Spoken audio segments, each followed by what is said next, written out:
Hi, this is Li Ke from Silicon Photonics Group, University of Southampton. Today, I will show you our silicon photonic transmitter operate at 100 gigabit. I will show you the details of our testing, including the baud rate, including the power efficiency, including the bit error rate. So first of all, let's look at our device, which is this one. Actually, we use this OOK transmitter as an example. You can see we packaged our device within this PCB. Those pin header actually are the supply for the power supply of the driver amplifier. Also the DC signal control for the modulator, for example, heating element and the reverse biasing of the modulator. Now look at here, which is a zoom-in microscope view of our device. You may find this one somehow looks quite similar to the result we published last year in the optical journal paper. However, I must point out this year, this driver amplifier is a totally new design, which features with a low power consumption. As you will see soon later, we got performance less than 1 picture per bit. Furthermore, I must point out, as you can see, those gold bonding wire. We purposely use the gold bonding wire and create the air bridge bonding on top of those RF electrode. It means that we try to eliminate or minimize the slot line mode with those RF line, and hence we expect much better performance in terms of the signal integrity at a higher operation speed. Okay, now let's look at our testing setup, which is here. Okay, so if we look at this one, that two yellow cable actually is the input and the optical fiber. This side is the left side is in and the right side is out, and those red and black cable is a DC power supply for our device, including the power supply for driver and the DC signal control for the modulator. Okay, actually, as you can see, we directly mount those 100G max on top of our RF probe. That means that we try to minimize the RF loss with the cable. So let's look at the microscope view. So you can see that is the RF probe. The probe directly touches the input electrodes of our device, and that is the modulator. That modulator directly flip chip bonded on top of our surface, and that is the laser source coming in. That is the electrical come out, and you can see that is the grating coupler on top of our device. Okay, and let's look at further details of this testing setup. If you look at there, that is our laser source, which is operating at 1553 nanometer. That is the wavelength of our laser source. And after the signal goes through the modulator, it then goes through this one, this thicker yellow fiber go to here, which is the EDFA. At this moment, we put the maximum gain of our optical power, which we ensure at the receiver side, the average the optical power is 8 dBm. Okay, soon later you will see we tuning the gain of the EDFA and hence change the receiver power, and then we show the trade-off between the optical power and the electrical power. After that, you see this one. Actually, we go to our optical filter as this one. Once again, with this filter, we set the middle wavelength at 1553 nanometer, and the bandwidth of this filter is 5 nanometer, as you can see over there. Yeah. After that, the signal is then returned to this one, to our photo detector, which is a Finisa 70 GHz photo detector. And I must point out with the output of this photodetector, there is a 50 ohm matching resistor.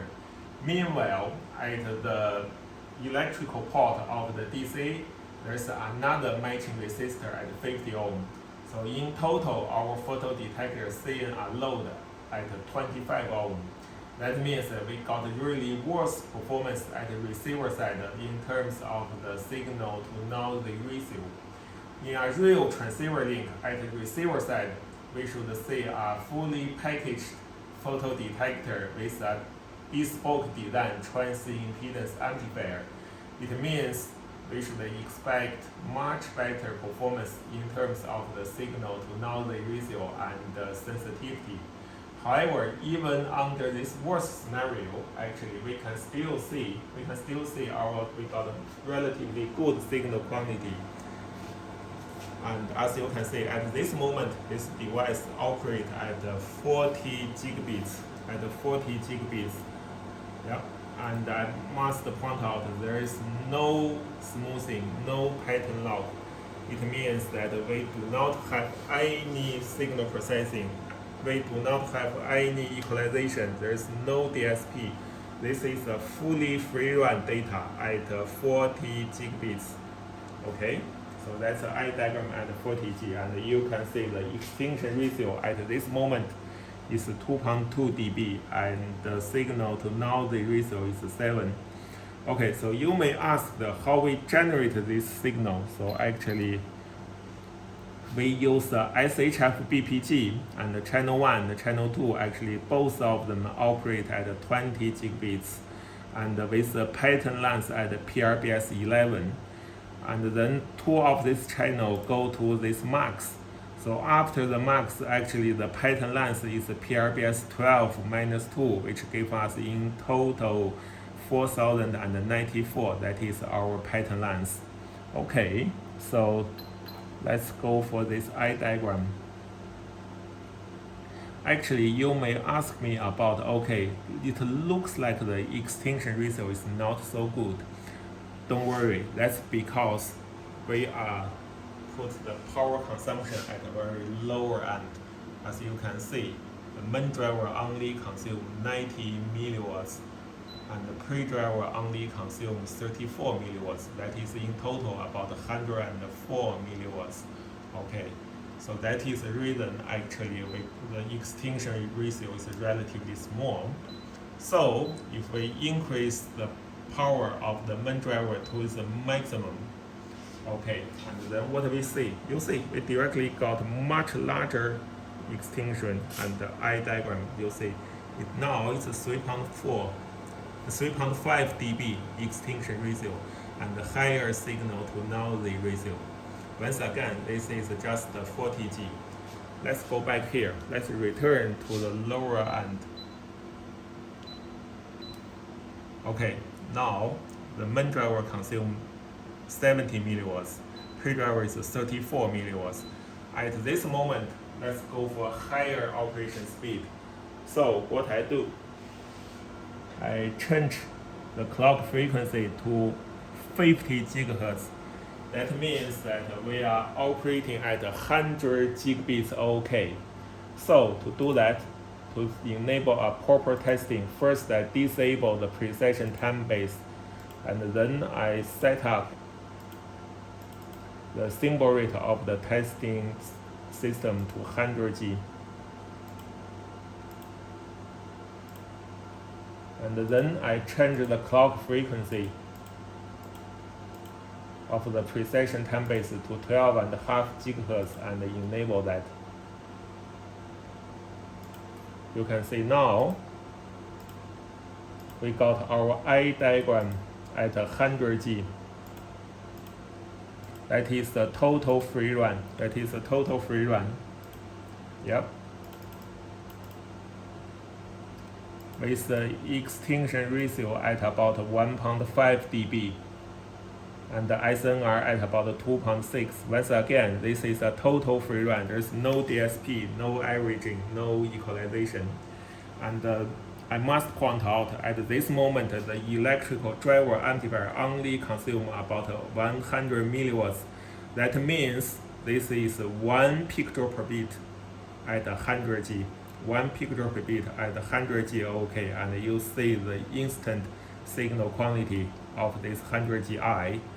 Okay, so you may ask me what is the maximum speed? What is the maximum speed of our device? Actually, I must point out, within our testing platform, the maximum stable speed we can operate is about 56 or 57 gigahertz. That is limited because of the cable and the adapter.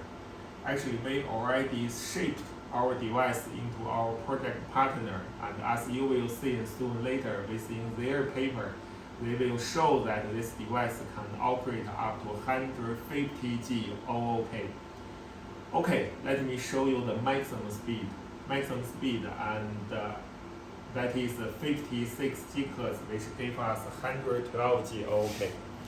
Once again, I change the clock speed to 50 gigahertz. Okay, and then I set up the system speed to 112G. And then I change the clock frequency to 14 gigahertz and enable that. Yes, okay, we got it.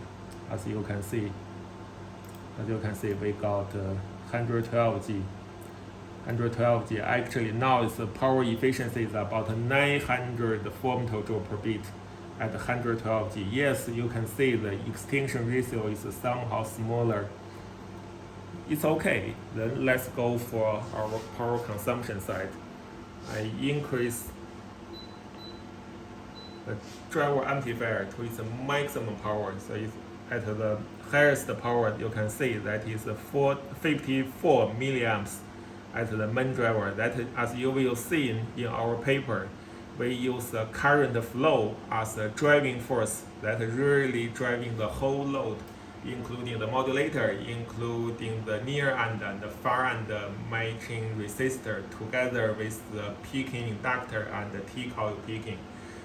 And at this moment, with the overall power consumption of the main driver, which is 135 milliwatts, and the pre-driver is 34 milliwatts, that gives us roughly 170, which is, in this scenario, as you can see, that is the maximum extinction ratio at 112G, and that is the total DSP-free testing as a free run mode.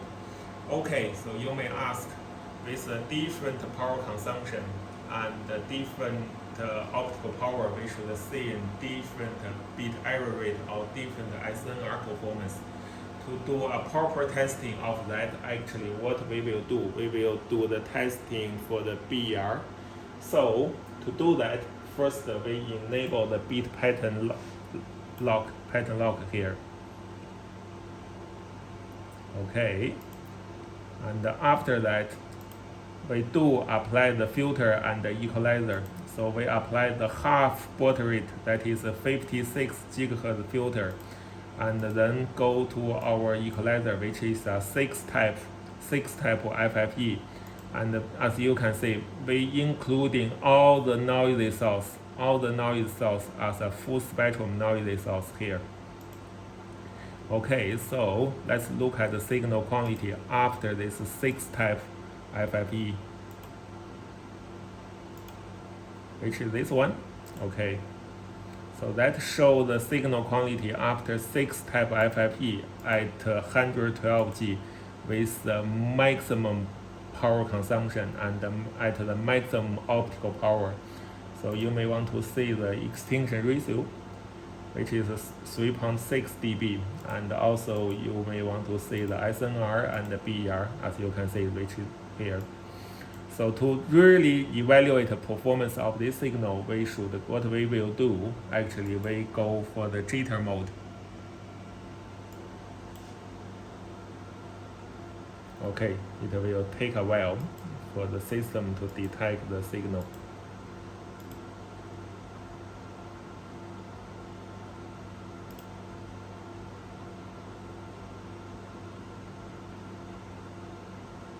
Okay, as you will see, at this moment the BER is 2 times of the 10 to the minus 7. Okay, that is our instant BER performance under this condition. And as you can see, there are two levels in terms of amplitude histogram. This is time domain, time jitter histogram, and that's a bus tube for the amplitude and the jitter. And that's our eye diagram. Eye diagram, you can see the threshold for the determination of the amplitude, the logical 1, the logical 0. This is the threshold for the jitter performance.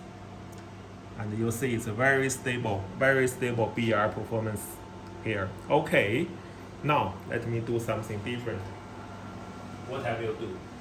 I will decrease the gain of the EDFA. Decrease the gain of the EDFA, and then what you will see that at receiver side, the current through the photodetector got lower and lower. Actually, I make it a big drop.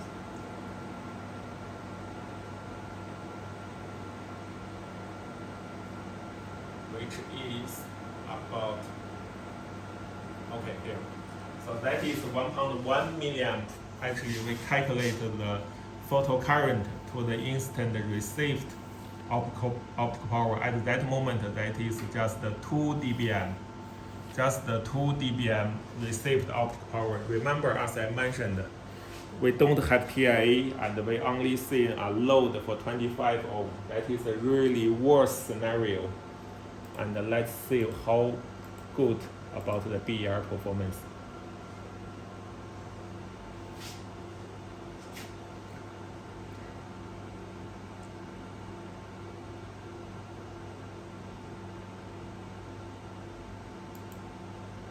Okay, you can still see here is the eye diagram. And the ICR flow actually still better than KP4 limit. Still better than KP4 limit. Think about what is the received optical power at this moment. Yeah.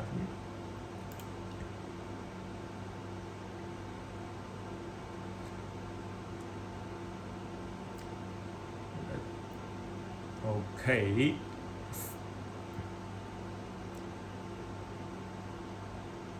Yeah, actually sometimes it takes a while for the system to make a better decision point. And actually you see it's almost 1 order better than the KP4 limit at this scenario. And now let me do another thing.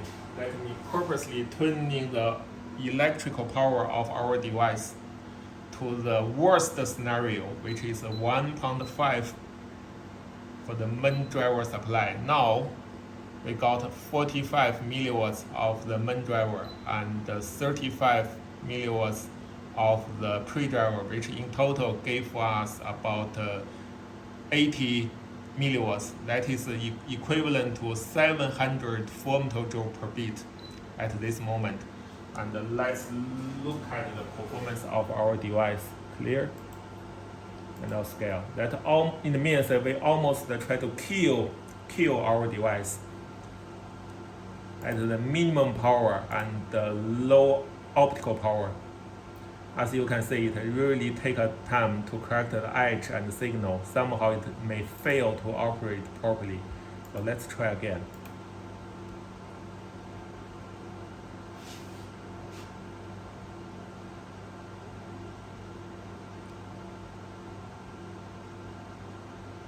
Okay, as you can see, it's failed to operate. So under this condition, it's because the OMA is too small for the receiver side to determine the logical 1, the logical 0. So a proper change, what I will do is I will slightly increase the photodetector current to 3 or 4 dBm, because now we are operating at the lowest electrical power consumption.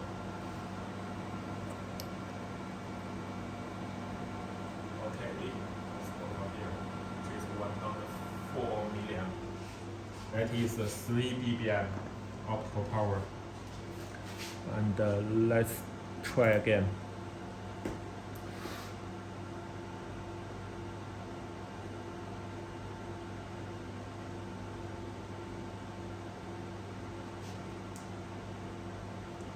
Okay, it should work. You see here the BER performance of this one, 7 times 10 to the minus 3. Yeah, actually it's still better than the 10% overhead, the IPEC limit. Okay, so remember here, at this moment we are operating at a really low power consumption. Yeah. Okay, I think that's it. Maybe you want to look at the eye diagram at this moment. Let's go back to here. As you can see, by including all the noisy source, at this moment, the eye is really noisy. It's fine because this is what we are expect. And if I increase the driver amplifier, increase to its maximum power consumption, and we will see.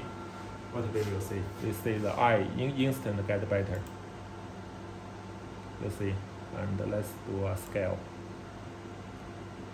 Yeah, I got much better signal at 112 G, and with SNR and extinction ratio. Right.